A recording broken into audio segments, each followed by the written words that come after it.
প্রয়াগরাজে কুম্ভ স্নান করেছে কয়েক কোটি মানুষ, এখনো পর্যন্ত মানুষ কুম্ভ স্নানের দিকেই তাকিয়ে আছে।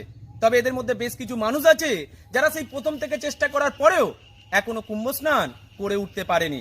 তাদের কাছে কোনো না কোনো বাধা এসে দাঁড়িয়েছে, সেই সমস্ত মানুষ হতাশ হয়ে গেছে। তাদের উদ্দেশ্যে আমার ছোট্ট বার্তা, দেখুন, মানুষ চাইলে সমুদ্রের ঢেউ খেতে পারে, মানুষ চাইলে দার্জিলিং এর পাহাড় থেকে বেরিয়ে আসতে পারে, কিন্তু মানুষ চাইলেই তীর্থে যেতে পারে না। তীর্থে যাবার জন্য ভগবানের ইচ্ছেরও প্রয়োজন পড়ে। ভোলেনাথ যদি আপনাকে ডাকে তাহলে অবশ্যই আপনি যেতে পারবেন। আমাদের সমাজে অনেক মানুষ আছে যারা চাইলে গোটা বাসটাই কিনে নিতে পারে, তবু তারা 5,000 টাকা খরচা করে কুম্ভ স্নান করতে পারে না। আবার আমাদের সমাজে এমনও মানুষ আছে যারা সত্যি ভিখারি হওয়া সত্ত্বেও হাত পেতে টাকা জোগাড় করে কুম্ভ মেলায় স্নান করেছে। সুতরাং ভগবান যদি আপনাকে ডাকে আপনি অবশ্যই আসতে পারবেন। তবে আপনার পক্ষে যদি যাওয়া সম্ভবপর না হয় তাহলে আপনি গঙ্গা নদীতে স্নান করেও পুণ্য অর্জন করতে পারেন, কারণ সঙ্গমের জল সঙ্গমে থেমে নেই, গঙ্গা যমুনা সরস্বতীর মাধ্যমেই বয়ে চলেছে। আপনি যদি গঙ্গা নদীতে চান করেন সম পরিমাণ পুণ্যি আপনি অর্জন করতে পারবেন। হর হর মহাদেব।